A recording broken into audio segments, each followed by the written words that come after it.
Hello dear student. आज हम लोग यूपी बोर्ड के इतिहास विषय में दूसरे टॉपिक राजा, किसान और नगर के बारे में कुछ समझते हैं, जानते हैं, सीखते हैं। पिछले वीडियो में हमने जो है हड़प्पा सभ्यता के अंतर्गत आने वाले टॉपिकों को देखा था, विषय को देखा था। आज हम लोग दूसरे टॉपिक राजा, किसान और नगर के बारे में सीखते हैं। यह जो शीर्षक है राजा, किसान और नगर टॉपिक 600 ईसा पूर्व से 600 ईस्वी तक इसमें विषय वस्तु समाहित है। तो इसको हम लोग समझने का प्रयास करते हैं। तो सबसे पहले हम लोग यह जानते हैं कि राजा राजा वह व्यक्ति होता है जो अपने राज्य पर शासन करता है। और राज्य क्या होता है? राज्य के लिए कुछ आवश्यक चीज़ें होती हैं, जैसे उसके लिए भूभाग होना चाहिए, जनसंख्या होनी चाहिए, कोष होना चाहिए, सेना होनी चाहिए, राजधानी होनी चाहिए, मुद्रा होनी चाहिए। ऐसे कई आवश्यक शर्तें हैं जो एक राज्य के लिए होना चाहिए। और एक राज्य पर जो शासन करता है, रक्षा करता है, अपने राज्य को समृद्ध बनाता है, उसी को राजा कहा जाता है। राजा जो शब्द है यह आरंभ में नहीं था, बाद में जो है 6ठी शताब्दी ईसा पूर्व में ही इसका जो है शीर्षक, हालांकि इसकी प्राचीनता वैदिक काल तक आएगी। हम लोग यह जानते हैं कि 6ठी शताब्दी ईसा पूर्व में जो 16 महाजनपद विद्यमान थे, वे कैसे 6ठी शताब्दी ईसा पूर्व में अपने स्वरूप को धारण किया। तो वैदिक काल में सबसे पहली जो राजनीतिक इकाई थी वह थी कुल। कुल, जिसके मुखिया को कुलप कहा जाता था। पहले इकाई थी कुल। कुल मतलब होता है परिवार, और परिवार को, मुखिया को कुलप कहा जाता है। यही कई कुल मिल करके जब बड़े हो गए, विशालकाय हो गए वैदिक काल में, और अस्थायी रूप से स्थानों पर बस गए, तो वे जन कहे गए। कुल मिला करके कुलों का विस्तार हुआ तो जन कहे गए। जब जन जो है अस्थायी हो गए भूमि पर, तो जनपद कहेंगे। अर्थात जनपद उसे कहा जाता है जो जमीन पर अस्थायी रूप से बस गए, उसे जो है जनपद कहा गया। अब इन जनपदों में भी जो है प्रतिबद्धता बाद में होती है 6ठी शताब्दी ईसा पूर्व में, और महाजनपद का आकार लेते हैं। और जो जन थे वैदिक काल में, कई जन थे, जैसे भरत थे, पुरु थे, यदु थे, तुर्वस थे। इसी प्रकार से कई जन हुआ करते थे वैदिक काल में। अब जब जनों का विस्तार हुआ तो जनपद कहे गए। अब यही कई जन मिल करके नए जन को बना दिया। अब जैसे देखेंगे हम लोग, भरत जन और पुरु जन मिले तो कुरु जनपद बन गया। इसी प्रकार से यदु और तुर्वस मिले तो पांचाल जनपद का जन्म हुआ। तो इसी प्रकार से 6ठी शताब्दी ईसा पूर्व में पता चलता है, 6ठी शताब्दी ईसा पूर्व बुद्ध का समय है, महावीर स्वामी का समय है, धार्मिक, राजनीतिक, सामाजिक परिवर्तन का समय है। तो यह पता चलता है बौद्ध ग्रंथ अगंतुर निकाय और जैन ग्रंथ भगवती सूत्र से कि महात्मा बुद्ध के समय अथवा महावीर स्वामी के समय 6ठी शताब्दी ईसा पूर्व में 16 महाजनपद भारतवर्ष में विद्यमान थे। यहाँ भारतवर्ष, संपूर्ण भारतवर्ष जो वर्तमान नहीं है, बल्कि अफगानिस्तान, पाकिस्तान, विंध्य पर्वत के उत्तर में और बंगाल तक इन महाजनपदों का विस्तार था, जिसे हम लोग आर्यावर्त के नाम से जानते हैं। तो 16 महाजनपद भगवती सूत्र और अगंतुर निकाय के अनुसार था कि 6ठी शताब्दी ईसा पूर्व में स्थित थे। इनमें से 12 जो महाजनपद थे उनमें जो है राजतंत्र, और 4 महाजनपद में गणराज या गणतंत्र शासन शामिल था। तो यह जो है हम लोग देखते हैं कि 16 महाजनपदों में कौन कौन से महाजनपद थे। जैसे सबसे पहला जो जनपद है काशी। काशी जनपद जो आजकल बनारस जिला है उत्तर प्रदेश का, उसके इर्द गिर्द के क्षेत्र जो है काशी महाजनपद में शामिल थे, जिसकी राजधानी वाराणसी थी। दूसरा राज्य है कोशल। कोशल आजकल जो अयोध्या है, बस्ती, श्रावस्ती, बलरामपुर, गोंडा, बहराइच, अंबेडकर नगर, सुल्तानपुर जिले जो है शामिल थे इस कोसल महाजनपद में। इसकी राजधानी श्रावस्ती थी और दूसरी राजधानी साकेत, जिसे अयोध्या के नाम से हम लोग जानते हैं। अगला जनपद है महाजनपद कुरु। कुरु हमने ऊपर बताया कि यदु भरत और पुरु जनपद मिलकर के कुरु बनाए थे। कुरु जनपद महाजनपद की राजधानी हस्तिनापुर और इंद्रप्रस्थ, दो राजधानियाँ इसकी है। इससे संबंधित कौन थे? कौरव और पांडव। और अगला जनपद है पांचाल। पांचाल जो है यदु और तुर्वस जन मिलकर के पांचाल जनपद बनाए और 6वीं शताब्दी ईसा पूर्व में इसे महाजनपद का आकार धारण किया। इसकी राजधानी अहिच्छत्र थी। अंग यह जो मगध के पूरब में स्थित था, इसकी राजधानी चंपा थी। मगध एक महाजनपद था जिसकी राजधानी 6वीं शताब्दी ईसा पूर्व में क्या थी? गिरिवज। एक कब थी? छठी शताब्दी सदी ईसा पूर्व में मगध की राजधानी क्या थी? राजगिरी या गिरिवज जिसका नाम है। अगला है मत्स्य महाजनपद। ये राजस्थान के भरतपुर के इर्द गिर्द का क्षेत्र था। इसमें जो है विराटनगर इसकी राजधानी थी। यह यहीं पर कहा जाता है कि पांडवों ने अज्ञातवास बिताया था, मत्स्य राज्य के राजधानी विराटनगर में। वत्स इलाहाबाद प्रयागराज के इर्द गिर्द के जिले जो भी हैं वो वत्स महाजनपद थे। राजा उदयन बुद्ध के समय यहाँ पर राजा था। कौशाम्बी इसकी राजधानी थी।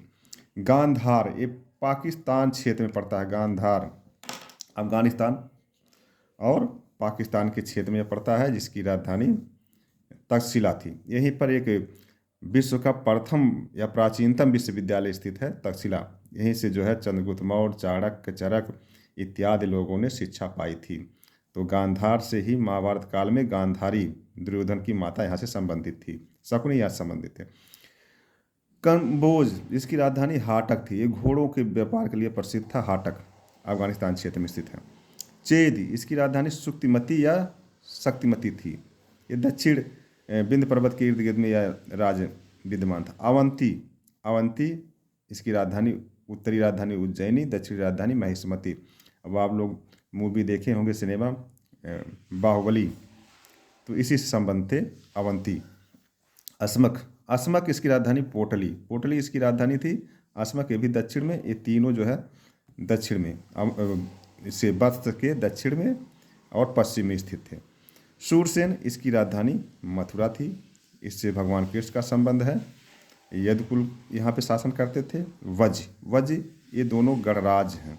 वज वैशाली राजधानी थी। मल, इसकी दो राजधानी, कसया कुशीनगर कहा जाता है, पावा या पडरौना, और ये वैशाली, ये मगध का पड़ोसी था। वैशाली वज गणराज बहुत शक्तिशाली गणराज था। यहाँ से राजा विदेह संबंधित है, माता सीता संबंधित है, रामायण काल की। तो ये जो है 16 महाजनपद हुए, जिसमें जो है 12 गणराज, और ये भी गणराज है, और गांधार भी गणराज था। और तो ये गणराज थे कुल मिलाकर के। अब इनकी राजधानी हो गया। अब हम लोग देखते हैं, सीखते हैं कि 16 महाजनपदों ने किस प्रकार से इनमें भी प्रतिद्वंदिता हुई अपने राज्य को विस्तार करने के लिए, और प्रतिद्वंदिता इतनी ज़बरदस्त संघर्ष की थी कि सभी राज्यों में 4 राज्य बचते हैं, मगध, कोशल, वत्स और अवंती। बचे हुए इन चारों राज्यों में फिर राजनीतिक संघर्ष क्रमशः आगे समय के साथ बढ़ता रहा 6वीं शताब्दी से ईसा पूर्व से, और आगे बढ़ते हुए इन सभी पर मगध महाजनपद ने अपनी राजनीतिक श्रेष्ठता हासिल कर लिया। इसके पीछे कई कारण थे। मगध आखिर सभी 16 महाजनपदों पर 20 साबित क्यों हुआ, इसके पीछे कई कारण थे। मगध क्षेत्र में लोहे की प्रचुरता है, यहाँ पर धन धान्य है, हाथियों की बहुसंख्यक संख्या है यहाँ पे, और यहाँ के राजा बड़े ही जिससे प्रतापी हुई, जिन्होंने अपने आसपास के क्षेत्रों को वैवाहिक संबंधों से, युद्ध से, धन देकर विजय प्राप्त कर लिया। अब हम लोग यह सीखते हैं कि मगध पर शासन करने वाले कौन कौन से वंश हुए, कौन कौन से राजा। हालांकि इसमें दो प्रकार के मिलते हैं, एक पौराणिक, एक ऐतिहासिक। पौराणिक में जैसे होता है बृहद्रथ वंश, राजा बृहद्रथ महाभारत के समय में बृहद्रथ थे जो है, जरासंध यहाँ पे राजा हुए, ये पौराणिक में आ जाए। इससे पहले भी कई राजवंशालियों का नाम मिलता है। लेकिन हम लोग ऐतिहासिक में जिसके साक्ष्य मिलते हैं पुरातत्व से, अभिलेख से, सिक्के से, आहत सिक्कों से और अन्य ग्रंथों साधनों से मिलता है, तो इसके बारे में सीखते हैं। तो ऐतिहासिक वंशावली में पहला राजा वंश हुआ है हर्यक वंश, जिसकी स्थापना राजा बिम्बिसार ने 544 ईसा पूर्व में किया था और बिम्बिसार ने 492 ईसा पूर्व तक शासन किया। इन्होंने अपनी एक राजधानी बनाया जिसका नाम राजगिरी है, गिरिवज्र है। और इन्हीं के समय बुद्ध और महावीर स्वामी का बुद्ध का बुद्ध का समय भी इन्हीं के समय आता है। और इन्होंने वैवाहिक संबंधों से कोसल महाजनपद की राजधानी कोसला से, मध्य देश की राजधानी खेमा से, मध्य देश की राजकुमारी खेमा से और चल्लना जो पड़ोसी वैशाली या वज्र गणराज की राजकुमारी थी, इनसे विवाह करके अपनी शक्ति को विस्तार किया। बाद में अंग देश की विजय इन्होंने किया और इस विजय की शुरुआत इसने किया जिससे मगध के आने वाले राजाओं ने प्रेरणा लिया और अपने राज का विस्तार आरंभ किया। बिम्बिसार को उसके पुत्र अजातशत्रु ने हत्या कर दिया 492 ईसा पूर्व में। पितृहंता कहा जाता है, इसीलिए पितृहंता। इसका एक नाम अजातशत्रु का कोनिक भी है, कोनिक एक नाम है इसका। ये पितृहंता है, अपने पिता की हत्या करके मगध का राजा बन गया और इनके समय काशी और वज्र गणराज को जीत लिया गया। कौशल से युद्ध करके शांति समझौता किया और वहाँ की राजकुमारी से विवाह भी कर लिया और अपनी शक्ति का विस्तार किया, काशी और वज्र को जीत लिया। इसी के समय बुद्ध को परिनिर्वाण की प्राप्ति हुई, बुद्ध के समय। और इन्हीं के समय में प्रथम बौद्ध संगीत का आयोजन, अजातशत्रु के समय प्रथम बौद्ध संगीत का आयोजन भी हुआ। कब हुआ? 483 ईसा पूर्व में। जैसे जो जैसा कर्म करता है उसी के अनुसार उसको फल मिलता है। अजातशत्रु को उसके पुत्र उदयन ने हत्या करके गद्दी को प्राप्त कर लिया।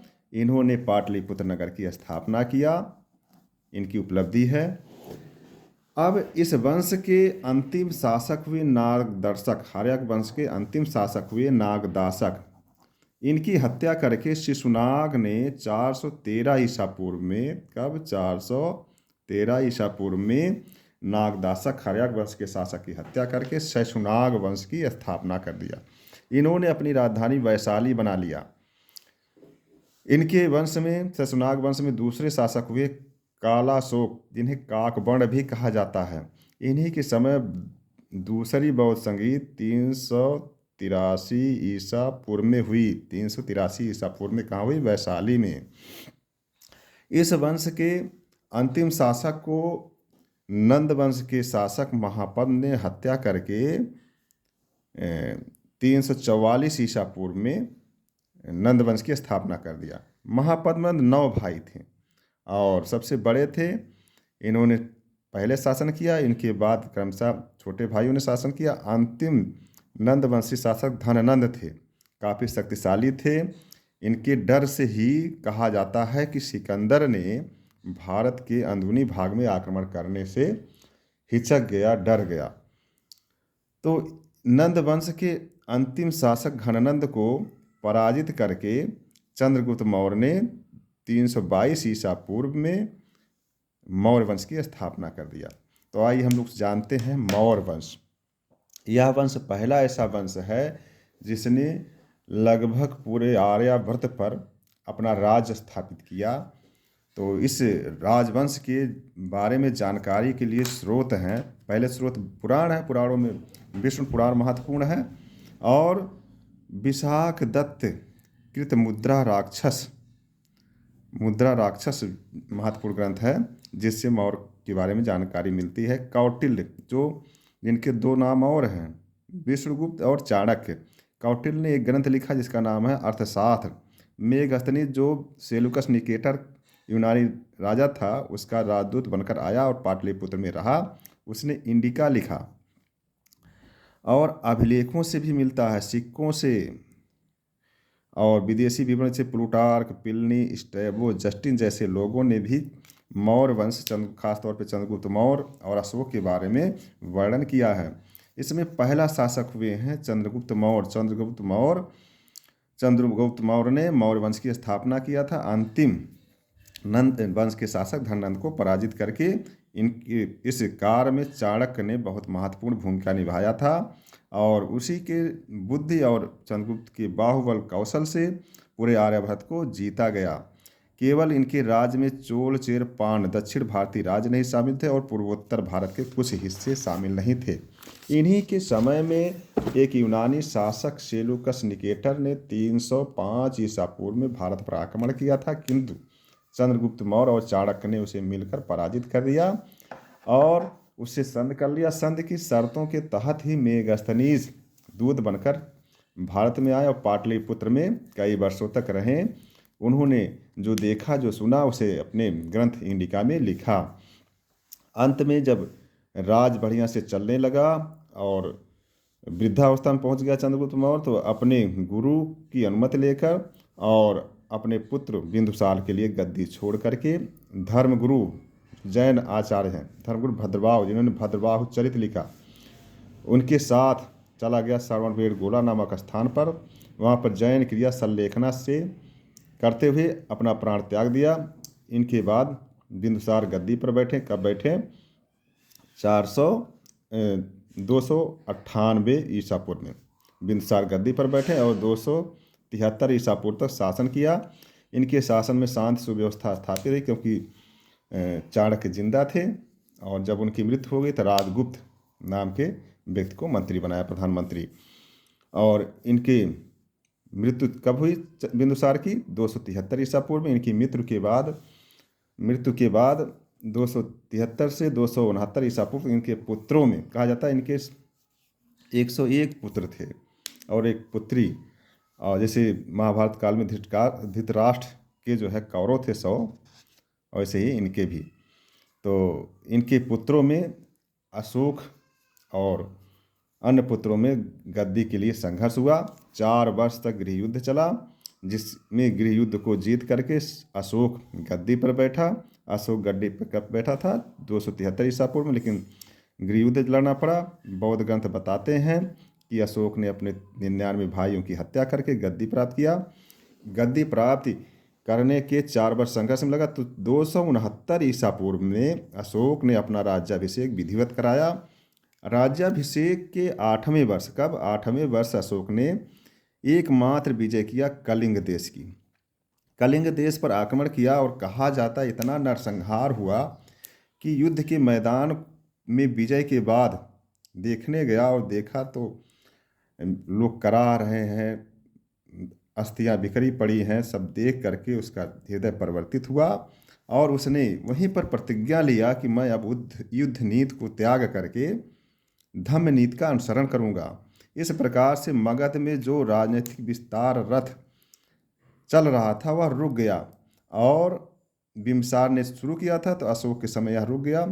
हालांकि अशोक के बाद जो मौर्य वंश है वो आगे भी जारी रहा और 185 ईसा पूर्व में अंतिम मौर्य वंश के राजा थे बृहद्रथ, जिनकी हत्या करके सेनानी पुष्यमित्र शुंग ने शुंग वंश की स्थापना कर दिया। इस प्रकार हम लोगों ने मगध के आरंभिक राजाओं से लेकर के मौर्य वंश के राजाओं तक हम लोगों ने सीखा जाना और हम लोग आगे की वीडियो में अन्य महत्वपूर्ण राजवंशों और राजाओं के बारे में जानते हैं, उनकी क्या उपलब्धियां रही हैं देश के लिए, साम्राज्य के लिए उन्होंने क्या योगदान दिया। तो मेरी छात्र छात्राएँ वीडियो को पढ़ें, ध्यानपूर्वक समझें और कंठस्थ करें। इसमें बहुत से प्रश्न आपके बोर्ड परीक्षा में आएंगे जो महत्वपूर्ण हैं। तो बेस्ट ऑफ लक बोर्ड परीक्षा के लिए और लाइक, कमेंट, शेयर करें, सब्सक्राइब करें ताकि हमें प्रेरणा मिले। थैंक यू, धन्यवाद।